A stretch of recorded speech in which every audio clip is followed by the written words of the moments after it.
Hey friends and family, it's Diane and welcome to my Farmstead dream. This morning it's cold and I'm back in the garage again working on my seedlings, and I wanted to share a little trick with you that I do when I run out of room on my seed shelf.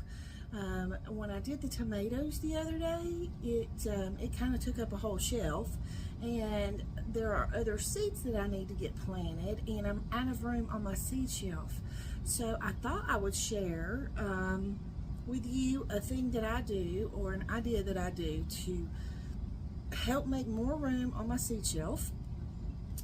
And it allows me to sit some of my seedlings outside during the day, even if it's cold, without killing them. And it allows me to have more room on my seed shelf. So my tomatoes, I'm gonna just adjust the camera here. My tomatoes have sprouted and they're doing really good. I mean, they're still just little bitty babies, but they still need the heat pad, so I will do that for them at night, while it's cool in the garage. But for now, I'm going to go ahead and show you what I'm going to do with these so that I can make more room on my seed shelf. So I have this tub. Let me just fix the camera here. And I am going to simply take my tomatoes and I'm going to put them in the bottom of my tub and just line them up in the tub. And then I'm just going to put every single tomato in here. So now they're all in a row in my tub. Then I'm going to give them a drink of water, not directly on the tomatoes, but just in the tub. So I'm just going to kind of fill up the bottom of my tub, just enough to give the tomatoes a good little drink of water, so that they can suck it up from the bottom of the little solo cups that they're in. And then, once I have enough, then we're going to put the lid on it. And I'm just going to lock these little handles in place. And then we're going to take this whole tub outside into the sun. So now I've brought it outside and I've sat it in the sun so that this tub can create like a greenhouse effect. The current temperature here this morning is 33 degrees and it's supposed to get up into the 60s today. So this will protect the tomatoes from being too cold, and it will also allow them to get some good sunlight, and it'll keep them warm.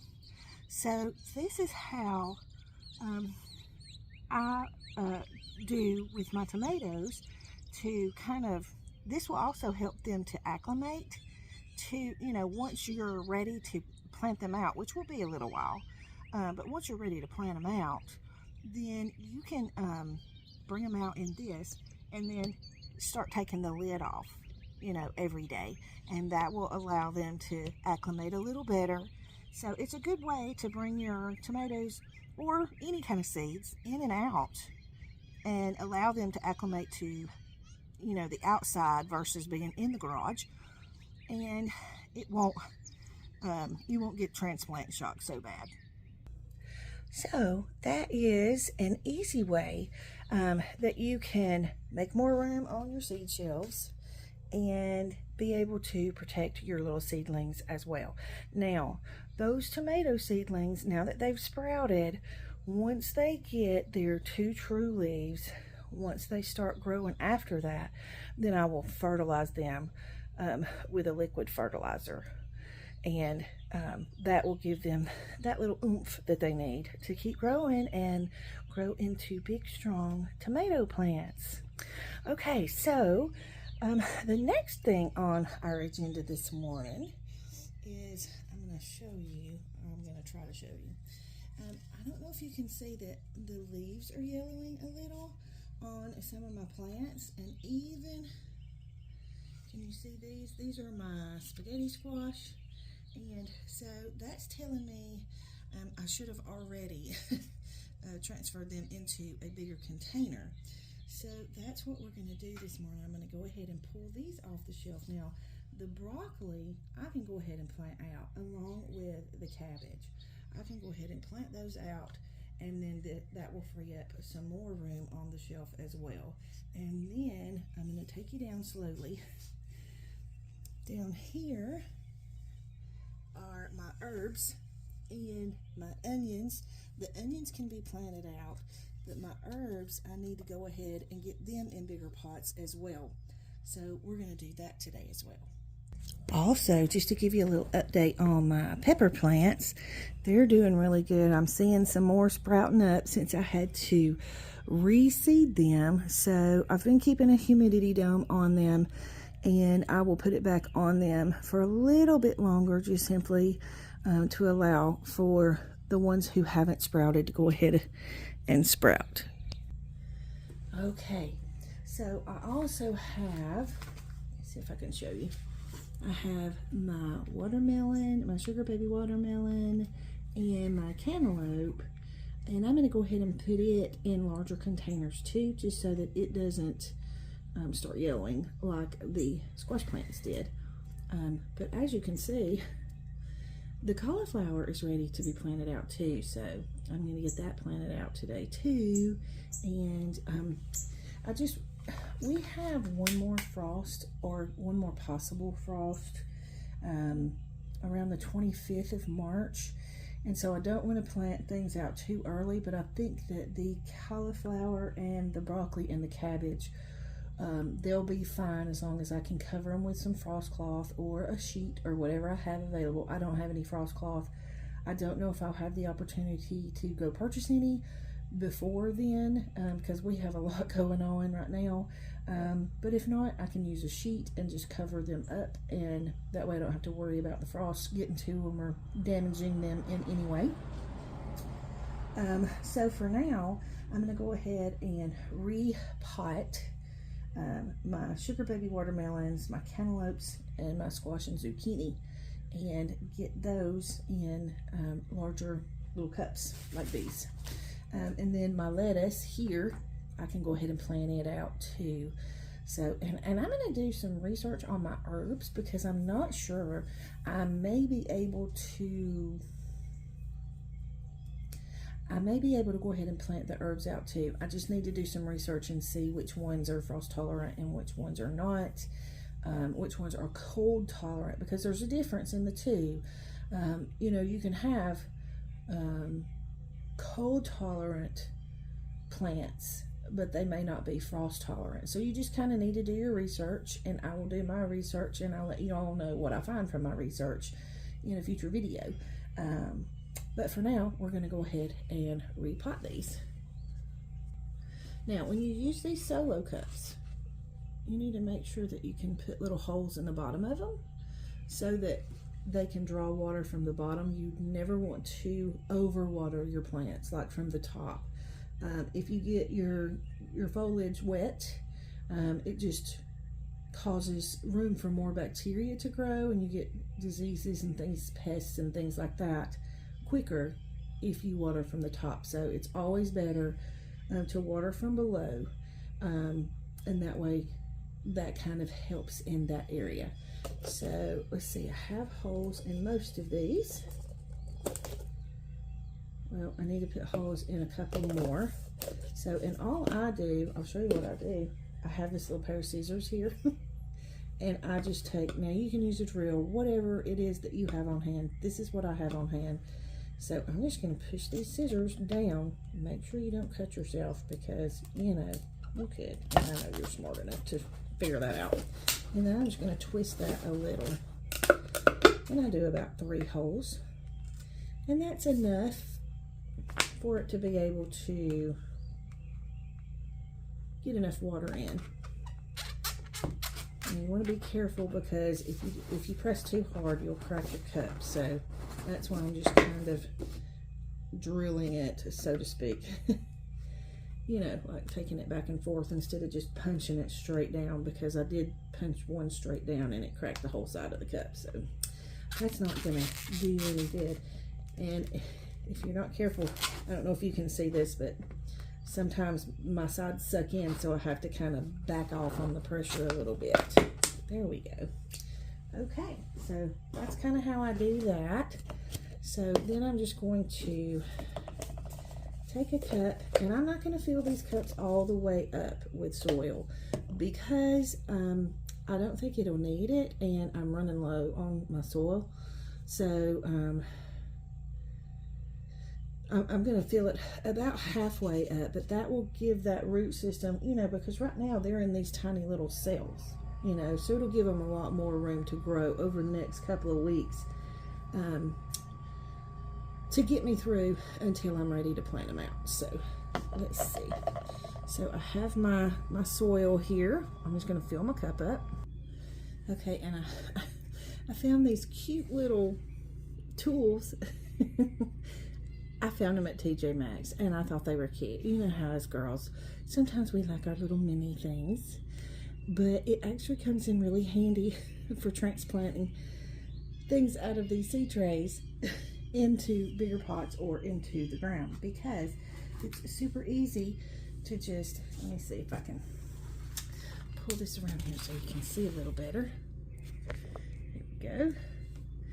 So then I can just kind of loosen it up in there without hurting the roots. Yep, and see, that one's already getting kind of root bound. So I'm going to lay him in my hand, dig a little hole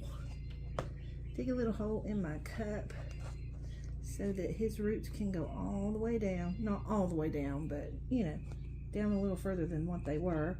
And he's sticking up just a little. I don't know if you can see that or not. Can you tell? Anyway, and then I'm just going to fill in with soil around the top, like so, just to make sure that his roots are in good contact with the soil and he's getting comfortable in there. Okay, so I'm going to go ahead and transplant the rest of them, and I'll come back and I'll show you what I did with them.